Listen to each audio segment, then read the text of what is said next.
Well, it looks like we reached my top 10 DreamWorks movies.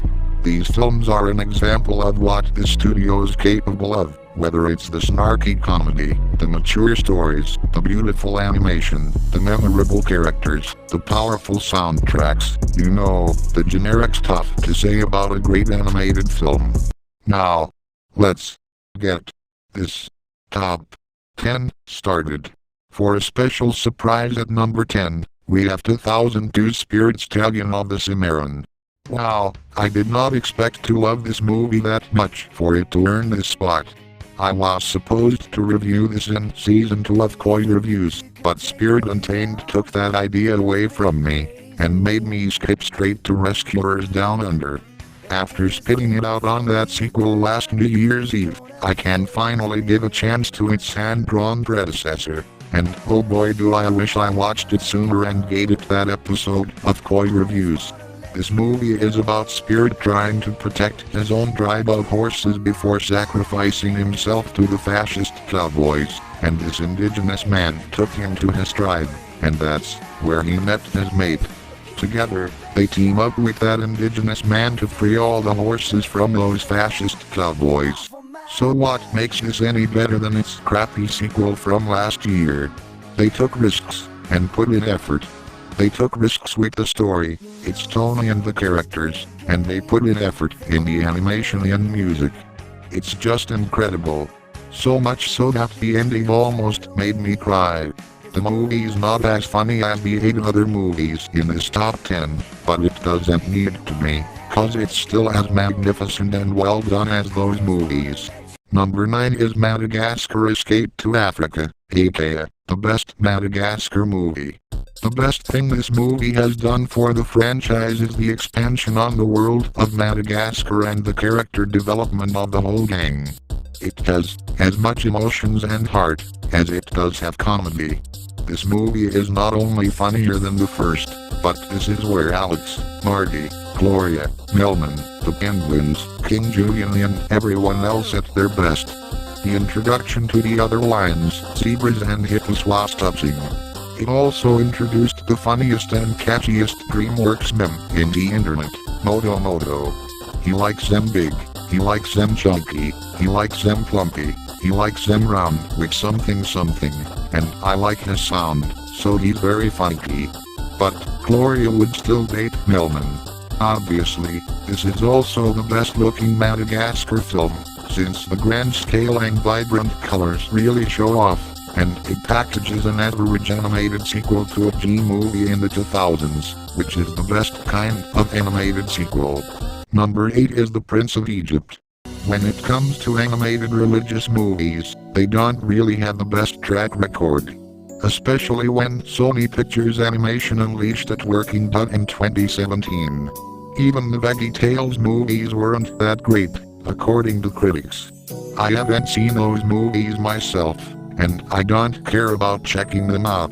But this 1998 gem is a rare exception that displays biblical stuff in the most semi-realistic way. The story of Moses has stuff like finding out you're adopted, dictatorship, slavery, and standing up to beat those two things to a punch. The songs in this movie are bangers, for the most part. When I put this soundtrack on my Spotify playlist, there's one song I'm leaving out. That song during the second act is so cringe and annoying that I'm not hearing it again. But that doesn't put down the quality of the film. The animation stays fully true to Egyptian art and gives it more depth the same way Pixar's Soul stays true to jazz art, and the CGI surprisingly fits without looking dated. Unlike the generic cartoon iterations of Jesus, Moses in this film is more human and wants the best for everyone. Raises wasn't actually a villain throughout, just a flawed adoptive brother. Again, just like Spirit, this film's not as funny as the other 8 movies in this top 10, But they don't need to be, because these two movies are dramas, not comedies, and the drama is what makes the two movies as great as those 8 other DreamWorks movies. Number 7 is Chicken Run. Wait a minute, that's not fully produced by DreamWorks. They just distributed it under their banner. Like that's actually in this ranking. Somebody once told me the world is gonna roll me. I ain't the sharpest tool in the shed. There you go. The original Shrek. What was originally made out of Jeffrey Katzenberg's revenge on Michael Eisner for kicking him out of Disney evolved into something more culturally relevant and beloved than a grand majority of Disney's actual movies in the 2000s. Well, Princess and the Frog is on par with Shrek, so that's an exception, and that doesn't include Pixar films like WALL-E and Ratatouille. But that cultural relevance is for a reason. It's just a great movie. The whole point of Shrek is to parody Disney, and the way they make fun of the Walt Disney Company during that time 2 years after their renaissance ended is spectacular. The story is not just about love, but it's also about friendship, more so. Shrek doesn't open up to Fiona first, he opens up to Donkey, and how he responded, and the rest of these characters' introductions is overwhelmingly rich. Speaking of which, all the characters in this movie are great and hilarious. If there's one elephant in the room, it's how people misinterpret the movie's formula and blame it for influencing animated movies that some of them don't like. The star-studded cast, the crude humor and the pop culture references. This movie didn't use it because it makes a winning formula. It's because it makes a winning parody of Disney. The star-studded cast makes a great replacement for voice actors, the crude humor replaces the generic slapstick, and the pop culture references give the movie a unique tone that makes it feel more like live action, which is what we need more of. The licensed music is also part of this formula, and it basically replaces musical numbers, which is great for the movie's contrast to the Disney Renaissance films being musicals. I have too much to say about Shrek, don't I? I gotta keep it short by ending this portion of the ranking with a reference to another meme. Shrek is love, and Shrek is life. As for number 6, I just have one thing to say. It's Captain Underpants, the first epic movie. You did not expect a movie like this in my top 10 DreamWorks movies, did you? George and Harold would be laughing at your face. If Flushed Away was toilet humor the first movie, but British, then this is toilet humor the sequel, but American. This movie is based on a book series where 2 4th graders hypnotize their principal to become a half-naked comic book character they made at a treehouse, and hijinks and action ensue.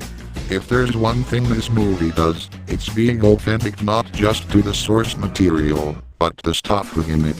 2 words, childhood innocence. The whole script is seeing a kid's brain for 90 minutes, and it's a wild ride. From the obvious toilet humor to the simple but greatly told story that combines the first 4 books, to the overly cartoony animation that translates beautifully in 3D to the mix of other animation styles, to the basic portrayal of real kids and adults with their surprisingly good voice acting that gives off South Park vibes, and even one scene that perfectly lip-syncs a pop song. Yes, they lip-sync a pop song in an animated movie, and they got it right. I was in high school when this movie came out, and I used to bash on it for no reason until 2 years later, when I actually watched it. When I did, it made me flip my table of thoughts. So, to those on DeviantArt that read the crummy review from 5 years ago that I deleted, I'm really sorry. And to the rest of y'all, I learned a big lesson, and that big lesson is to give the movie a fair chance by actually watching it before delivering a take on it. That's all, farts. Oh, and by the way, NASA is probing Uranus. Whoop, here comes the top 5. Again, to save running time for the video, I'll keep these movies minimal with their portions. Especially when one of them is also appearing on another video. Alright, let's finish this. Number 5. How to Train Your Dragon: The Hidden World. Why do some Dragons fans hate this installment? I don't get it. It's easily the best of the 3 movies. This is how you end an animated franchise right here. There's tension in the story, there's action at its peak, there's stakes between the characters, there's intense moments throughout the adventure. It's like a life or death situation for Hiccup and Toothless. Unlike Toy Story 3, this third installment is actually epic, and a perfect conclusion to one of DreamWorks' strongest sagas. Number 4. Kung Fu Panda 2, easily the best Kung Fu Panda movie, with the coolest animated villain that DreamWorks ever created. There's also variety with the animation that gives us to be flashbacks and a shadow puppet opening. The sequel is funnier than the predecessor, giving us unique slapstick that cannot fit anywhere else. Number 3. Shrek 2, jumping from one second installment to another. Everything I said about the first Shrek can apply to its sequel, except it's funnier and better. Number 2, The Bad Guys, a rare modern DreamWorks film that exceeded the standards of the studio. I'll say more about it on my top 10 best animated films of 2022, so stay tuned for that. And now, for my number 1 DreamWorks animation film. It is The Road to El Dorado, the last hand-drawn movie in this ranking, and one of my favorite animated films of all time. There's movies that focus on the relationships between the characters. This movie does it the best. The whole story is a test to the friendship between Tulio, the brains that comes up with the schemes to get the gold, and Miguel, the brawn that wants to have fun with the adventure. This friendship is strong enough to have the film avoid tropes like a liar reveal or a third act breakup, cause it wants us not to see the duo get separated. The other characters have just as much development as the duo, even though many of them don't get as much screen time. But Bella is like the Disney princesses, but better, since she actually has more of a personality and joins the two dudes on their adventure. The animation goes for the same direction as Prince of Egypt, where the culture and art of ancient Mesoamerica takes the art style of the movie, and it looks beautiful. It has a ton of color, even though the city is made of gold. Don't get me started with the Elton John songs. They are bangers. After Halloween, which is in the month I'm uploading this part of the ranking, I'll automatically have this damn soundtrack on my damn Spotify. So there you go. My 40 film ranking of DreamWorks Animation SKG. A celebration of what is now Illumination's sister studio. I've been watching DreamWorks movies for my whole life, so here's another 40 movies from the set of animation. This is Koi B, signing out for the 2-episode series finale of Koi Reviews, coming next month. For now,